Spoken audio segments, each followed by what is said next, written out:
Well, welcome everyone to another episode of the Leadmore podcast. I'm your host, John T. Meyer. The Leadmore podcast is the show where we sit down with the incredible leaders of today to help inspire and create more leaders for tomorrow.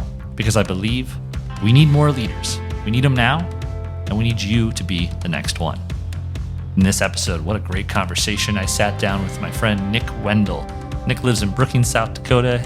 He's currently today the executive director of the South Dakota Board of Technical Education. He's also a city council member in the city of Brookings. He's a father, he's a leader, and just a really genuine, caring guy. We talk about why technical education is an opportunity for the young people in our country today, the importance of some of that post-secondary education. We talk about skills and training and being ready for the world and how leaders continue to learn as we go on.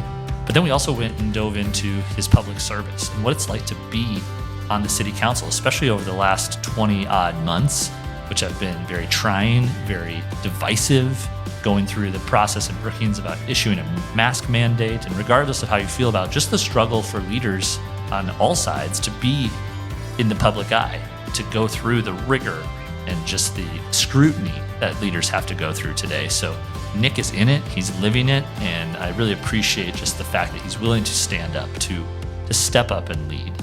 He clearly has a drive and a passion to be a leader, and you're going to hear that in this conversation. So let's take a listen to our conversation with Nick Wendell. All right, welcome to another edition of the Leadmore podcast. I'm here with my friend Nick Wendell, the executive director of the Board of Technical Education, correct? Yeah, that's correct.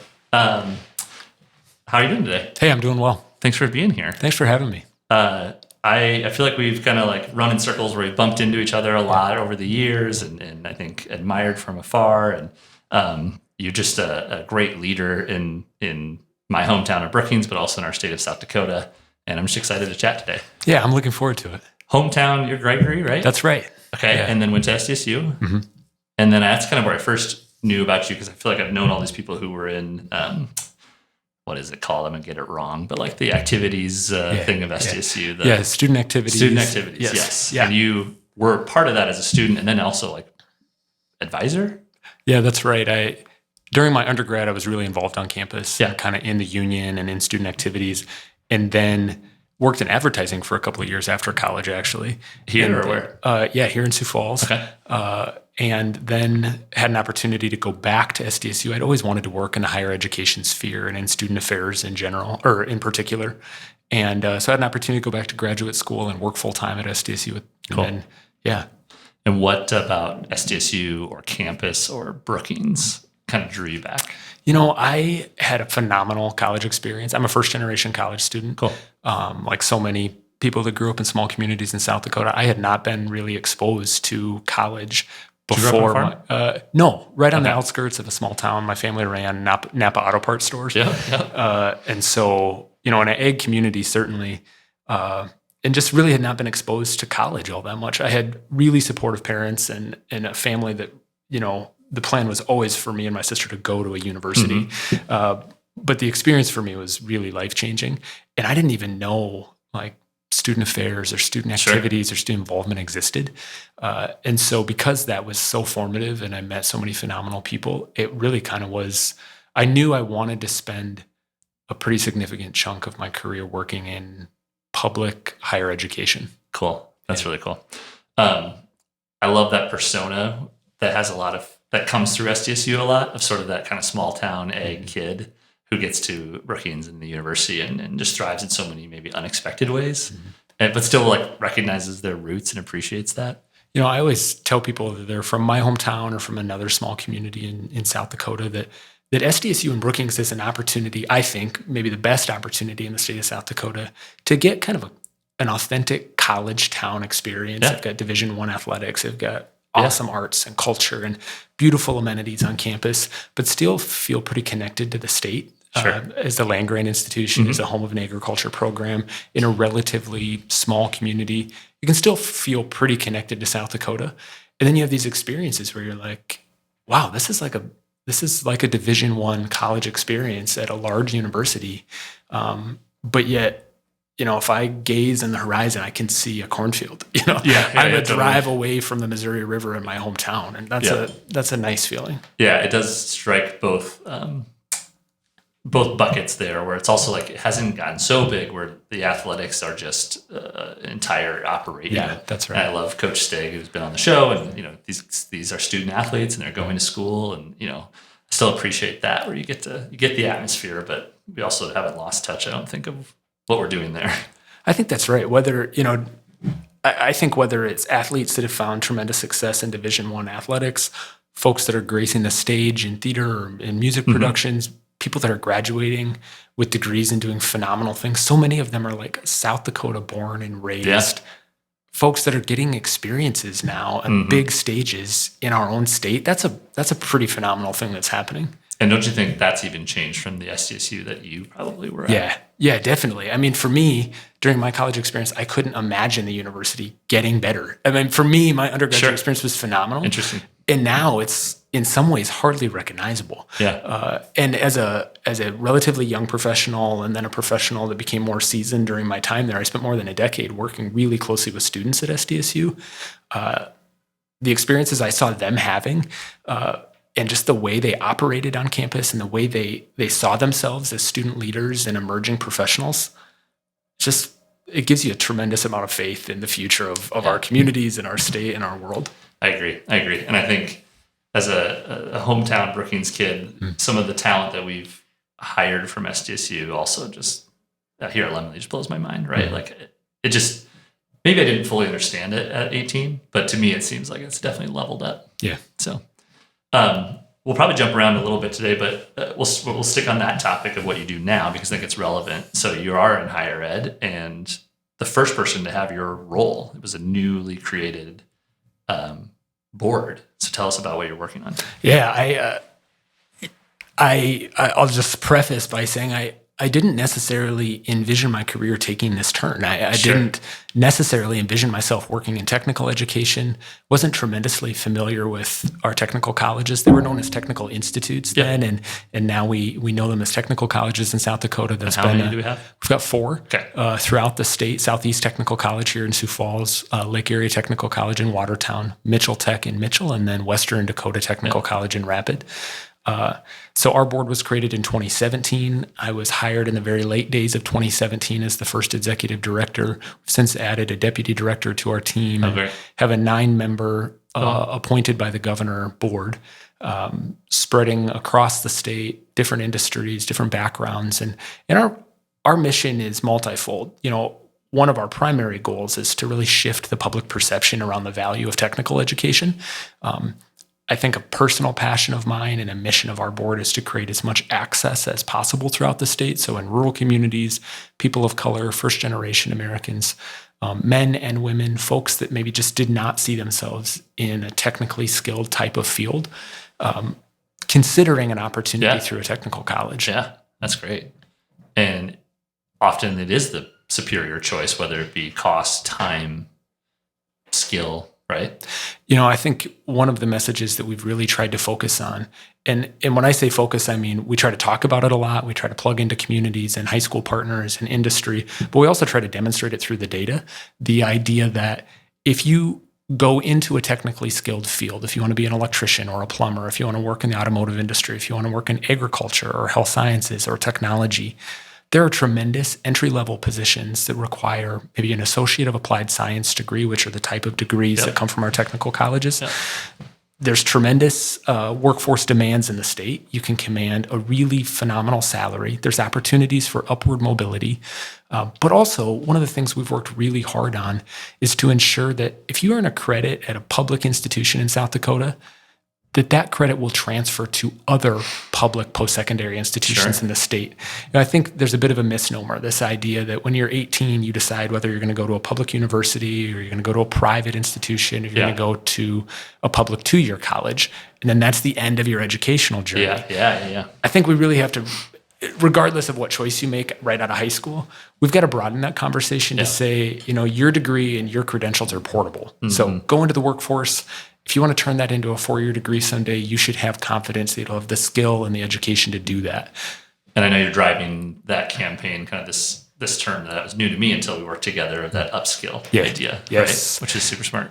Yeah, that really came to the forefront in the midst of the COVID pandemic. This idea that there were folks that were finding themselves with career insecurity. They were either unemployed or underemployed due to the pandemic, or just for whatever reason, they had this awakening that they wanted to make a shift in their career path.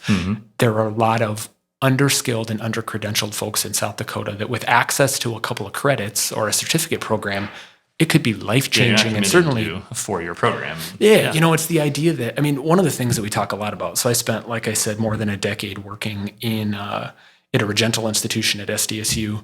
Still have a great group of colleagues and friends working in the regental system. In a good-natured way, we tease one another occasionally about fighting over the same group of students. There's a finite number of students in South Dakota. But the point that I always come back to is, for any of our institutions to grow, we don't necessarily need to rob students from one another. There's a huge swath of students, more than 30% of young people that graduate from a high school in South Dakota each spring do not pursue any type of post-secondary credential within 18 months of their high school graduation. 30%, wow. So that's, there's, let's say 9,500 young people graduate from a public high school in South Dakota each spring. That's, more than 2,500, 2,700 of them within 18 months of their high school graduation. They're crossing their 20th birthday, having not pursued any type of post-secondary credential. I happen to think our technical colleges are a great on-ramp for some of those folks. It's all about making them understand access and opportunities and opening some of those doors for those folks. But we don't have to fight over the students that are already pursuing post-secondary degrees in our state. We could go attract the folks that are on the sidelines, and we need them to scale up. That's right. Yeah, that's interesting. Yeah, I think of my family when my dad was doing his residency at the Mayo Clinic in Rochester, which I know you're familiar with. They met and befriended this young family from Spain, and my mom and the matriarch of their family became pen pals for 20 years, and in middle school, we got to go over there to Spain and hang out with this family. They have a big family. I come from a big family. And I remember that in Spain, they really emphasized this kind of apprenticeship, sort of like kind of enter your career into maybe a shadowing type of thing, or decide where you want to kind of dabble before you kind of commit to the larger, degree and career path. And I always thought that was really interesting too. That at 18, when our brains are not even really fully formed yet, we're trying to make these large decisions that change the trajectory of our life. One of the things that we find among a lot of our graduates is that they'll go into a career field. Let's say they get an opportunity to work in health sciences, and they get a certificate or a diploma or an associate of applied science degree from one of our technical colleges, find themselves working in the medical field. That opens tremendous doors to other opportunities. And you've got major employers saying, you're a great LPN. Why don't we go ahead and help you get an additional credential? We've got tremendous workforce needs, all levels of that field. But maybe it was that first credential you earned that gave you access and helped you grow your confidence in that field. And that was the kind of door opening that you needed. Interesting. So last year I heard this stat that if you're a child before 5th grade, it was 50% of the jobs when you graduate from high school, 50% of the jobs that will be available to you don't yet exist. And I remember that kind of blew my mind, right? I'm a parent of a 6 and 3-year-old. So if Margot and I are sitting at home and she, you want to be a doctor, or a lawyer, a teacher, an astronaut, a chef, there's another whole half of them that I don't even know yet. And so you can answer this either as an executive director or also as a father. How do we think about that? Because I do think there's this, it's a pretty popular narrative to say the education system is broken in America, and we're saddling all these students with debt, and they come out and their 4-year degree isn't even relevant, right? Or how do you think about that when you have a middle school daughter, right? And she's asking you what do I want to be when I grow up? Or you ask her. I answer that in a couple of ways. I'll start by thinking of it wearing my hat as an executive director or higher education administrator in our state. I think we've done a couple of things in South Dakota really well. I think we've created a higher degree of access to post-secondary education in an affordable way by creating things like the Build Dakota Scholarship and the Emerging Freedom Scholarship. The Build Dakota Scholarship is exclusive to our technical colleges. The Freedom Scholarship will be more focused on our regental public four-year institutions. At any rate, it's the state partnering with private entities and those institutions to, in many cases, create free or free ride to and scholarships to programs in high demand fields. Okay. And so I think we're really zeroing in on affordability for students that need it the most. That on-ramp idea makes sense to me. Yeah. Anything we can do to encourage them to consider post-secondary education, in particular in fields that we really need folks to consider. Which there are a lot, right? What we're also doing in our system is continuing to partner with industry, bringing industry advisory councils to the table, any opportunity we get to begin forecasting how we invest in technology and training and building curriculum and investing in equipment and laboratory space now to prepare for the careers of the future, whether that's unmanned aerial devices, electric vehicles, how the agriculture industry can support emerging technologies. Wait and see when you get there. Yeah, really, that's it. Yeah. So as a professional, how do we continue to forecast what happens in the future and encourage young people to pursue post-secondary education just theoretically, this idea that you'll be poised to be a skilled professional, maybe not even with certainty around exactly what field you'll go into. Yeah. As a parent, I try to have broad conversations with Amelia around this idea that, you don't have to be good at everything. In fact, you won't be good at everything. But you'll find the things that you are really good at, some of those God-given skills and talents and interests you have. And I think kind of our key job is to figure out what you're kind of good at. Guide them a little bit. Get better at it, and then share it with the world. And I think post-secondary education is kind of that entry point to begin sharing it with the world. And you may not even know yet what that thing is. But man, if you can get education to unlock that thing, whether it's in science or technology or writing or the arts, then your job is to share it. Cool. Our job is to create the opportunity for you. I'll say one other thing about post-secondary education or higher education in general. I just believe this in my core as somebody who's worked in public education throughout most of my career.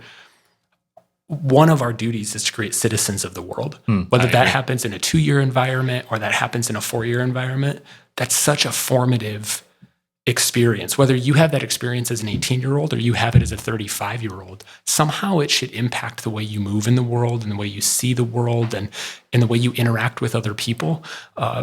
Sometimes I think the field you go into doesn't matter quite as much as whether or not you're prepared to be a citizen of the world in the 21st century. I agree with that so much. Yeah, I think about some of the challenges we do have in society right now and some of the things that maybe social media, like the good and the bad that come with that. And, whether it be the idea of a media literacy class or a personal finance class. Like, I don't care if that's in a 2-year degree or a 4-year degree, but everybody should do it. I had an opportunity when I was at South Dakota State to teach a history of American popular culture course. So we started like the day FDR dies in 1945 at the end of World War II, and we would work our way forward. And we would just talk about all of the events and the people and the inventions that really shaped the American culture in the latter stages of the 20th century and the early stages of the 21st century. And it lived in the honors college. Okay. And so we're talking about pretty high achieving, success-oriented students in a whole variety of fields. I had a number of former students that are now physicians or now, they're doing research, they're scientists, or they're educators themselves.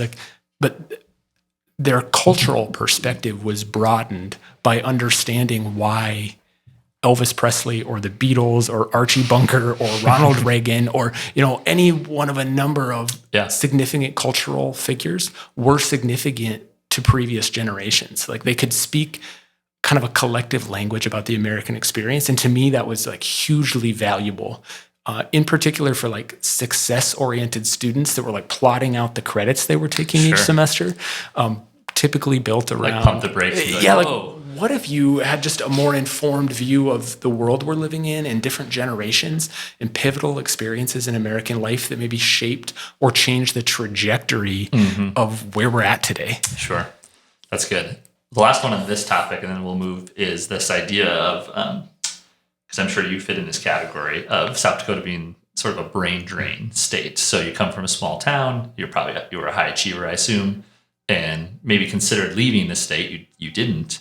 Whether it be 2-year or 4-year, how do we, especially in the trend across America where everyone's moving to cities, urban versus rural, how do we keep young South Dakotans in the state, and how do we make them want to be here, incentivize them? I think that equation has shifted in recent years, because I think we've got a generation of young people now that are recognizing, to their credit, the importance of balance. The community they live in, what it offers culturally, the types of friends they will surround themselves in, what their life outside of their career will look like. If they choose to have a family, in what environment do they want to raise that family? Do they want to raise their children close to parents and siblings and aunts and uncles? Those can be important factors. I think, we have to have broader conversations around what makes young people make life decisions. And I don't think anymore it's only driven by salary or job. I think it's a broader conversation. I also think that we could all, and I try to think of this not only as somebody who works in education, but also as somebody who's an elected official in a community in our state.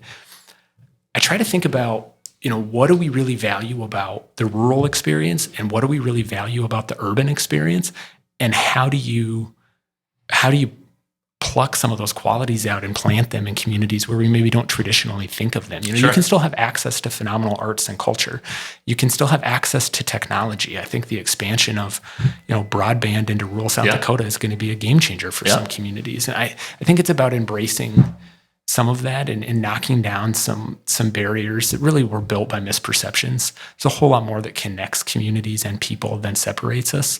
I agree with that. So I think of that, I think of that in my own house. I think of that in my own community and in my professional career, how we just pluck out the things we love about rural America and the things we love about urban America, and figure out how we make an amalgamation of those things wherever we live. Yeah. And sometimes I'm also let's not sleep on Sioux Falls as becoming urban, right? Maybe redefining that definition. I think you're right.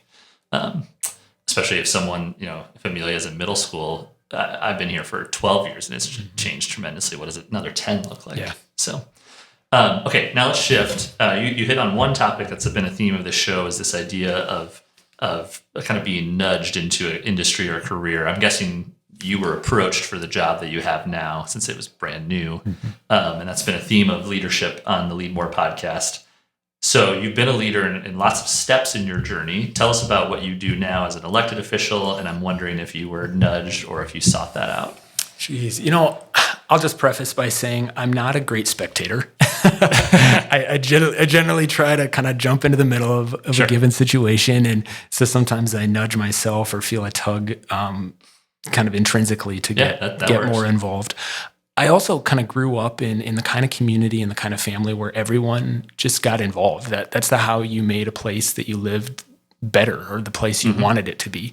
So, my grandfather was on the city council in my hometown, and my dad was on the city council in my hometown. Okay. And so it felt like a natural place to plug in. Okay. I can't say that I necessarily knew that I would run for an elected office, but public service has always been valuable to me.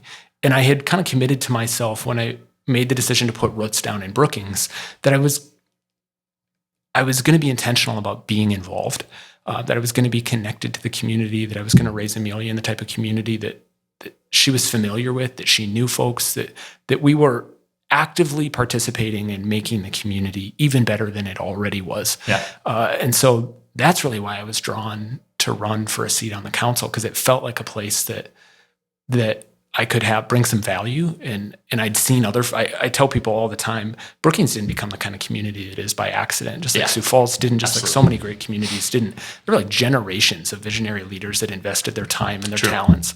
And I thought, someone from my generation will step into this role, and why not me? Yeah. So that's kind of how I got tugged into that. Cool.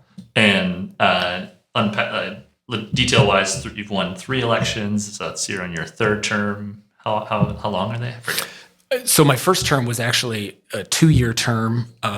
And then, because South Dakota is a really small state, your brother actually was in a seat on the Brookings City Council, had resigned that seat because of family and career commitments that took them away from the community. So I ran for the remaining 2 years on that seat. And then typically they're 3 years. So I'm like at the beginning of my 3rd term, at the beginning of my, I think, 5th year of council. Okay. And just in only 5 years have seen, I'm guessing, a transformation from how running for that seat is, maybe the public interest of how much people care what a city council does. And then, of course, your experience last summer in 2020, where Brookings kind of became, it ended up happening everywhere, but I feel like Brookings kind of had the spotlight, or was the first to lead in these COVID city council meetings and sort of the controversy there. So unpack that a little bit. Yeah. How has it changed from your first year to now? It's changed so much. I think individually it's changed because I really came out of the council as a relatively young person. Yep. And maybe I Still are. Was right. I like to think so. But I certainly during my first term on the council was kind of seen as the young guy on the council, representing that contingency of the community. And over time, you kind of mature in your role and you spread your wings a bit. And folks get to know you a bit more and have some trust and faith in your decision-making abilities, I hope. Yep. And so I feel like I'm in a little bit different role on the council now than I was during my first year or two on the council. To say that 2020 changed the experience of elected officials, any human on earth, right, would be an understatement. But it definitely changed the level of engagement and interaction that, say, your local city council had with constituents. Folks became very interested and engaged, for better or for worse, in decision-making processes because they had very tangible impacts. And so, Brookings, I think, did step out in the beginning, considering what I think are really reasonable actions designed to control the worst public health crisis in a century, right? Yep. And it invited some ridicule, and it invited a tremendous amount of support, and a lot of that played out very publicly. I remember the night of in Brookings, we kind of refer to it as the red shirt meeting. I think that's the video that a lot of folks associate with that. And I do remember having some sense before that meeting that there was a contingency of folks that were going to come in person and oppose this concept of a mask mandate. I do remember walking into City Hall that night, and there were hundreds of people in red shirts flooding the stairways and every public space and overflowing into the chambers, and most of them didn't have masks on. This is still pre-vaccine. This was just a outside of your body type of experience. And I remember as the night was wearing on thinking, this is the democratic process playing out in front of us. This is a level of like, we're back in like Independence Hall. Honestly, here, this is the free and open exchange of ideas, right? And I'm not loving the format in which it's all happening, but this is what this is about. Yeah. And I remember having kind of a moment of recognition as I was sitting there, like, public comment's going to end here in a couple of minutes, and one of us is going to have to talk first, right? And our mayor had been the governing official, kind of leading the meeting, gavel in hand. Of course. And Brookings is a different sort of mayor setup too, in terms of power and influence. That's right. And I just kind of looked down the dais and recognized, like, he's exhausted, right? As understandably, and like, I have some thoughts collected on this. This has been a heightened version of what I thought would happen here tonight, but I have some thoughts around this. Yep. And so I just kind of tapped the green button on my mic and started talking, right? And I'm glad that I did.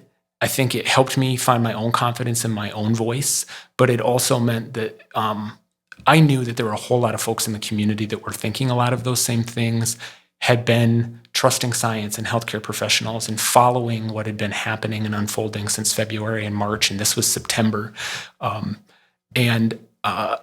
It was rough that night. It was hard in that room to find that voice and have that level of engagement. But it was kind of a changing experience for me as a leader. I was just going to ask you that. You hit it for me, but did that press the microphone button change you as a leader? Yeah. Yeah, I bet. Yeah, 100%. And how do you feel now? I think you always know that, and we're told over and over again, just follow your gut. Your instinct is almost always right. Mm-hmm. But in that moment, it was hard to like summon the courage to say, like, my instinct on this is correct. I remember exactly where I was on Friday the 13th of March, right? I think we all do. Oh, yeah. When the governor announced that the first COVID cases were confirmed in South Dakota, the first COVID-related death had occurred in our state, like the reality of the pandemic came home on that day. Mm-hmm. And I committed myself pretty early on to this notion that there will be a lot of varying pressure points. Many of them will be political. But if I really just follow the science, even as it evolves and we learn more, we've got access to phenomenal healthcare experts and frontline care providers and researchers. If I listen to those folks and I let them really guide the way, I think it's really the only way that we're going to have like a clear light through this process. And I just kind of stayed focused on that throughout that evening and in the weeks that followed. Yeah. Well, I want to speak for you, but my opinion too is that this is a really hard part about leadership is sometimes there's this dichotomy of like the silent majority and the loud minority. And I feel like that was validated in Brookings in terms of, especially when you ran again, right? Because you were probably put in a bucket in terms of your comments and statements. Did you feel like that when maybe you were hitting that button and speaking for a silent majority? I did feel that way. And I'd heard from so many folks. And in the days after that meeting, so we did a first reading of the mask mandate on September 2nd. And then we had to have the second reading where you would actually take the action, I think, on September 9th. A certain number of days had to pass. We received over 1,000 emails. Yeah, I remember you guys all mentioning the emails you each got. So many. And like the overwhelming majority of them were folks that were in favor of a mask mandate, a reasonable action that keep our businesses and our schools and the university open. I knew that's where the mood of the community was. It was hard to be the face of a lot of that messaging, but I knew that's where folks were. And I felt the same way when I ran for re-election. It had been a really rough year on everyone. Sure. But I understood that, folks had faith in, and frankly, by that point, we were never going to stop COVID from entering our community. We were never going to save everyone. Correct. But I did believe, and I think the numbers really bore it out, that we had slowed down the spread of the virus in our community. And I think kind of by linking arms with the university and the school district and the healthcare community, I do think in Brookings we saved some lives by the actions that we took. And I think the community recognized and embraced the importance of that. Yeah, that's I agree. And, history will sort of look back on how that all bears out. I hope so. But to put a bow on that, how do you as a leader, if you are a person who maybe is more pulled internally, how do you not in those moments, that tension become either a little cynical or unmotivated? Like, wait, I'm not making money doing this. I'm a public servant. I'm giving my time, my effort. I think that's my concern. And that's not even a political statement, but just across the country of how many people are going to be willing to step up and say, I'll lead when not just city council, but school board and all these different local government is now the pressure it's just been turned up, it seems. Yeah, I think definitely there were moments throughout 2020 and in the early parts of 2021 and even throughout the campaign cycle that I thought, is this really worth all of the pressure and all of the time and frankly, some of the heartache? I was getting a ton of really ugly messages. Sure. Lots of really ugly comments were shared publicly. I knew that Amelia was nervous about it. Other members of my family were nervous about it. Is it all really worth it? But I think at the end of the day, and this is going to sound a little bit lofty, I felt like that election and this whole election cycle was about more than like me. It wasn't just about me. It was kind of a test for the community to say, is this like the tone and the tenor that we want to have moving forward? Or do we want to embrace this idea that we can have open and honest conversations, that we want folks that will make well-informed and well-intentioned decisions? That's what I always try to do. Yep. And that, we can honor, as I noted before, the generations of folks that have invested in this community and kind of continue that legacy moving forward. Yeah. Well, props are given to the sort of demeanor. And I remember you always brought it back to the data and just, it's tough to be a leader when attacked and you still kept a very calm approach. Well, thank you. I admire that. So, all right. So then I guess the last part of that is does that change? Does that change where you see a political career, right? Is there another step or, how do you, if you're someone who's getting pulled toward that, where do you see that part of your life leading? Over the last probably 18 months, I've gotten asked a question of this nature pretty frequently, certainly more frequently than ever before. It's not something I've pondered and certainly haven't pondered publicly before. And I think that's because that's the nudge from other people, right? Because they appreciated your leadership.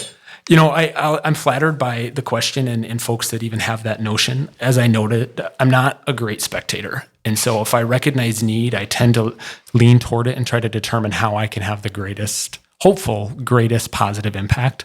I love my job right now, and it doesn't really allow for me to pursue additional political office. I love the work that I'm doing in Brookings right now, and I'm really invested in kind of like just continuing to wrap my arms around that. I am troubled by kind of the tone and the tenor of the conversation I see in our state right now. I love South Dakota, like the people and places in South Dakota I love deeply. And there have been moments over the last 2 years that they haven't been as recognizable to me. And that has concerned me. I would just say that I'm not in a place in my life right now probably to pursue an additional or a further political office, but I'm interested in supporting folks that want to continue to see South Dakota move forward. Cool. Well, if we consider this podcast in like chapters, that was chapter 2. We'll go to chapter 3, and I want to talk about like trying to think of the right word to use here. So I apologize if I don't get it right, but like whether it be like pivots or like divergent paths is maybe the right word. I feel like you've had some moments in your career or your life where paths have diverged, whether it be like you had a situation recently almost similar to my brother where like you were going to step away from the city council and actually resign from your seat. And then if I'm getting the facts right, at the meeting, announced the opposite, right? That you're staying. I also know that you have, we can talk about this, but you've fought cancer in your life. And so tell me, as a person or a leader, what have these divergent paths taught you about yourself? I think I would bring it back to this notion that you often do just have to trust your instinct. There isn't always a roadmap, and there isn't always a perfect right answer.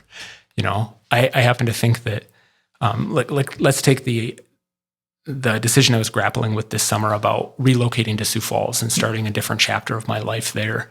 I don't have a doubt that my life still could have been great and would have been okay. I would have pulled the pieces of my life together, and that would have been great. In the moment, though, my gut was telling me this is not the right step to take right now. I have a 13-year-old daughter. For me as a parent, she's the center point of my life. And so not only her living in Brookings, her mom as my co-parent and a dear friend being in Brookings, and that's how our family operates in Brookings, and the role I'm privileged to have on the council in Brookings, all of it was working. And the idea that I would disrupt it, I got very close to it, and I often say I like curled my toes over the edge of that idea, and then I had to curl them back. And I hated how public it all was. Sure. Because of my role on the council, it was very public. I think often we try to go through those deliberations behind the doors of our home, and I like to live my life that way. But that was definitely like there were two divergent paths. I'm happy with the path that I took. There'll be times that I'll probably wonder about whether or not I had moved down the other path, but my life is assumption that these decisions are 100 or 0, right? Like you might have decided a 51-49 sort of deliberation, right? Exactly. And it isn't going to be conclusive always. One thing I'll say is that people have been overwhelmingly supportive. People in the community, friends and family, and folks that didn't need to say anything have said almost universally kind and thoughtful things. And I think some of that comes just from the deeper we get into our lives, the more experiences we have. And they may not be the exact same, but you can kind of relate to like, okay, man, that had to be tough. Or I don't know what brought you to that decision, but I can only assume that it was hard. And I just want to say I support where you're at in your life. And that it's a reminder that like, always be kinder, even kinder than you think you need to be or should be or are comfortable being in the moment, because like kindness is enduring. Or I think like if you have a kind thought that you thought about somebody or someone or an action, that's great that you thought it, but also say it to them, right? Like the extra step. Yeah. I think, my own journey with cancer has reaffirmed that even more as we, talk some about that. Yeah, I was diagnosed with cancer for the first time on April Fool's Day, 2015. Okay. So you were how old at the time? Let's see, 20 or 33. 33. And it was thyroid cancer. I'd never heard of thyroid cancer. I couldn't have even like pointed to my thyroid gland on a chart. Like I knew nothing about it. The journey through thyroid cancer is kind of bonkers. I had a massive surgery, and then you take a radioactive iodine pill because the iodine goes into your surviving cancerous thyroid tissues and kills them because it's radioactive. Wow. But you can't have human contact for like, in my case, I think the first round was 12 days after I took the pill. I had like 90 minutes to get into my home, and then I could have no human contact. So I had like, this stocked is up like food and everything. I mean, this is pre-COVID. Yeah, this is 2015. You're pro at quarantine. I was fine at quarantine, right? Because that was like, I did that once for 12 days, and then I think that fall I had to do another round of treatment and did it for 10 days. Wow. At the time, Amelia was 7, and so we did not even tell her I had cancer, right? Like the cancer word was like a looming, big, scary word. But you just had to leave her for 12 days. Yeah, and try to explain like I'm sick, I'm getting better, I'm doing fine, but I have to talk to you through a window from a distance for a period of time. And man, that was a journey. And, I had kind of like at the end of 2016, after multiple surgeries and rounds of treatment, kind of put cancer in a box and on a shelf and thought I was done with it. Then in the spring of 2019, I was diagnosed a second time with a different form of cancer, kind of a deep tissue sarcoma. And my oncologists don't believe they're connected at all. They think they're just like two disparate forms of cancer. One did not metastasize from the others. So it's really... That's a curveball. Yeah, it was. And that was, as much as thyroid cancer changed my life, and it did, this second round of cancer was 100% transformative. I'm a different person now than I was in the spring of 2019. And explain that. Why? I think there's a certain frailty to human life that I think is just kind of always, I think especially as you age or if you have certain life events, that kind of is in the back of your mind. But for me, it was like right in front of me. It's undeniable. I spent the better part of 2019 in treatment at the Mayo Clinic in Rochester. I had a massive surgery to remove. My tumor had grown like right in the center of my body. So it was fused to my rib cage and one of my lungs and my spinal column.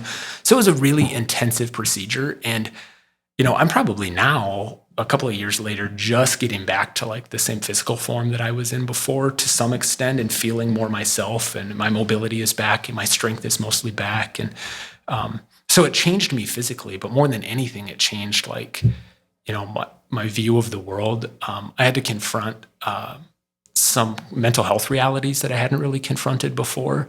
And I went through a period of depression and anxiety kind of post-cancer that made celebrating survival kind of challenging, even as I was nearing the point where I went into remission.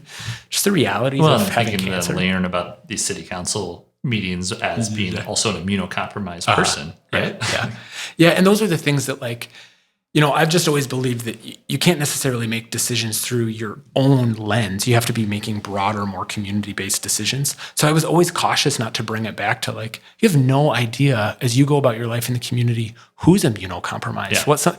I'm a great example. I'm certain that there were a whole lot of folks in that room that night in red shirts screaming at me that had no idea that that's the first time I had been in a space with people that didn't have masks since this whole thing started. And my immune system had been severely compromised for like 5 years before that. It had been all the way back to 2015. And a huge number of those folks had no idea, nor did I really feel like I could use that as a qualifier. Yeah, you're not looking for an excuse. But like just some grace. And For sure. For sure. Yeah. Interesting. Gosh. Wow. I think why I wanted to go with that chapter is I think the audience of the Leadmore podcast are folks who want to do what you're doing, right? Who feel pulled to lead and who have stepped up to lead or are considering that. And I think we underestimate the amount of divergent paths that we have in life to get there, not just at the professional leadership, but at home, at personal life, our partners, all these things. And so in these divergent paths, have you hit that? You mentioned the gut, but are there any other ways that you've helped sort through these big choices in life? Mm-hmm. It's like a framework, or is it friends and family, or do you write a pros and cons list? Yeah, I definitely am a big list maker. I probably am too deliberative at times. Sure. I think it's why I do remind myself that like the right answer is probably the one you came to first, that you knew in your gut was the right answer.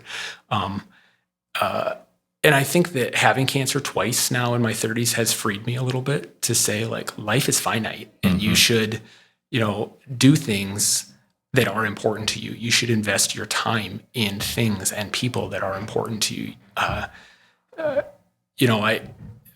not. This is true for me. As a dad, I make a whole lot of decisions based on what I think will be enriching for Amelia. I can't protect her from everything. I'm past the point thinking her life's going to be perfect. That you have to release a bit as time marches on. But how do I create a life for her that is enriching, that feels stable, that she feels safe, that I'm a center point in it, that she can always rely upon? And I think that informs a lot of decisions for me. And that's good for me. And I think that's one thing that I remind folks. I was asked this question in a group that I was speaking to a couple of weeks ago about, like, how do you make those decisions? Like, how do you know which path to take? And I often say, like, for me, it's good to have a center point. And that doesn't mean that you have to be a parent, or it doesn't mean you have to have a spouse or a partner. There should be something that tethers you to the earth, right? Like, what is your grounding element? And is it Amelia for you? For me, it is, and it would probably be healthy to say it won't always be, as she becomes an adult and starts to live her own life. I probably can't be tethered to the earth by her presence. You're not going to be going to the dorm room? Like, I can't make any promises, but I know that would not be the healthy choice. What I will say is that, like, you have to define for yourself what it is that tethers you, whether that is a place, or whether that's your career, or that's a school of thought, or a community of friends, or a child. Whatever that is, like, make decisions in honor of that. And I think it clears the path a little bit. That's really good. As a fellow girl dad, what has Amelia taught you? Oh, holy smokes. She's made me I would say she has made me a much softer person. Okay. A much more thoughtful person. I view a lot of the world through the perspective of, like, how would Amelia feel about that? Or what do I want the world to look like for her? How do I want folks to treat her?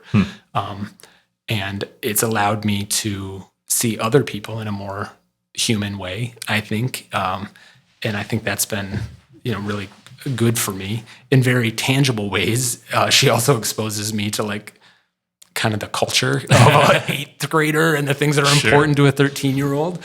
And that's a good perspective to have. TikTok dances, oh my gosh. Yes, unfortunately. Just all of those things that, like, okay, that's a nice little window into the world of a 13-year-old girl right now, and the way they're seeing the world. Going back and taking your culture course, right? Yeah. You need another chapter in that. Yeah, for sure. Yeah, and it seems to be accelerating all the time. Like, just the inputs and the things that are influencing her view of the world. Yeah, I think that I've said that on the show a couple of times, but that narrative of COVID being an accelerant, and I just don't think we're going back. I think the genie's out of the bottle, and I'm not talking about pandemics and viruses. I'm just talking about the world is spinning faster, and I don't think it's slowing down. I think that's true. I think one of the mistakes that we've made in these early days since 2020 is we refer to it in the past tense. We're living in that world now, right? And, like, it's that COVID is not something that happened and is over now. Yeah. COVID happened, we're still living with it, and the impacts of COVID are still rippling through our society. Yeah. And they're there now. And I think there's many we don't know about yet. We just haven't lived with it long enough. Go into that topic too, but, like, there was recently this article, I think, from our hometown of the Brookings Register about, I think there was a survey done at Brookings High School, some mental health questions that were pretty staggering, the results that I saw. I mean, was it 1 in 4 high school students had admitted to, like, having suicidal thoughts, or just I think there's these second and third order effects of COVID that we haven't even grappled with. It's one of the things that has been so important to me as I've moved into remission and started to live a life that I hope is entirely post-cancer. Which we should footnote that. You said before we recorded you have some good news. Yeah. I was back in Rochester this week. I have regular maintenance checkups. I got another round of clear scans, so I'm in remission. Congrats. Thank you. What I think for me will be an enduring legacy of cancer is this focus that I've tried to put on the mental health aspect of surviving cancer. And it's allowed me, I think it's given me the freedom to use language publicly that I just have been nervous about using, right? Like I didn't talk a lot about my own mental well-being. I didn't think a lot about it. And I certainly never used like depression, anxiety publicly. And then suddenly, like when you're fighting cancer and you're surviving cancer and folks open up conversations with you that they maybe wouldn't have opened before. And you have this moment where you think, I should smile and nod and say, yeah, I'm celebrating life. I just am waking up every morning and taking a deep breath of fresh air. And there are days that is true. And there are other days where it's like not true. Yeah. The reality of cancer and surviving cancer, the financial burden of cancer, and the physical changes, the change in your relationship with the people that you care most about. The dynamic with Amelia changed. It's shifted back, but there was a period of time where like I was as dependent on her day to day as she was on me. I mean, that changes things. And it has an impact on your mental health, and we've got to talk about things publicly. And I hope that young people today are empowered to share more openly when they're confronting mental health crises, and they have a language that we empower them with to kind of pull the alarm for themselves, even if other people around them aren't recognizing it. Mm-hmm. That's good, Nick. Well, let's finish on a hopeful. And so I like to ask this question sometimes to leaders. Your hope for the future of community of Brookings, your hope for South Dakota. You said how dearly you love it, and I think you're going to continue to be a leader in this state. So what's your hope for South Dakota and Brookings? Oh, man, I think a single sentiment that I would have is I hope we return to some level of kindness, and I think that is maybe overly simplified, maybe sounds a little altruistic, and I understand that the stakes are high for some folks. They feel it really personally, but I've like seen just a shift in the public demeanor and public discourse during my adult life. I think we're less kind than we used to be. And I don't know if it's because I was more naive or if it's actually shifted, but I hope that in communities like Brookings, in a state like South Dakota, where we know one another, we've known one another for generations, or if you're a brand new South Dakotan or a brand new American, that we embrace you with kindness first, and then we'll sort out the details. But man, I just don't understand why we've lost that and why it's become socially acceptable to like not be kind to one another. So I hope we get back to that. And I think it's something that we were so good at. It sort of came. It's like our calling card, right? And we prided ourselves on it. And I think we've had a reckoning in the last couple of years where it's been too public. We've had to say, we're not as kind as we used to be. How do we recenter ourselves? And I think leaders will lead the charge, whether they are in elected office or they are in positions of influence or they're in their schools or their communities. Some folks will have to set that example. Yeah, especially when I like that choice of word, because that doesn't mean you can't disagree. It doesn't mean you can't come from two different sides of an issue. Yeah. But we're just talking about respect and kindness. That's it. Yeah. Start there, and then we'll let the other stuff, we'll debate over the other stuff. Just center in some humanity and kindness. That's great. Well, we hit a lot. Anything we didn't get? I don't think so. We covered a lot of bases. I'm glad we had the time to do that. And thanks for coming on the show. Absolutely. If somebody wants to get in touch, follow you, where can they find you? Yeah, I'm a pretty active Twitter user. So I'm on social media, Instagram, Twitter, at Nick Wendell. Drop me a line. Cool. Thanks for coming, Nick. Hey, thanks a lot, John. All right. Thank you so much, Nick, for coming on the show, for coming down and recording. And most importantly, thank you for your leadership, for stepping up and being willing to lead. We need more leaders like you, so thanks for being an inspiration. And a reminder, if you enjoy the Leadmore podcast, please go and give us a review. If you can on Apple Podcasts, you can click 5 stars. You can even leave a review or comment. I like to go read those. They're so much fun to read. So do that. And if you do that, other people can find the show. And when they search leadership or Leadmore, it'll pop up, or easier for them to find. So we love if you can do that. We drop new episodes every Thursday. And thank you so much. Take care and be well.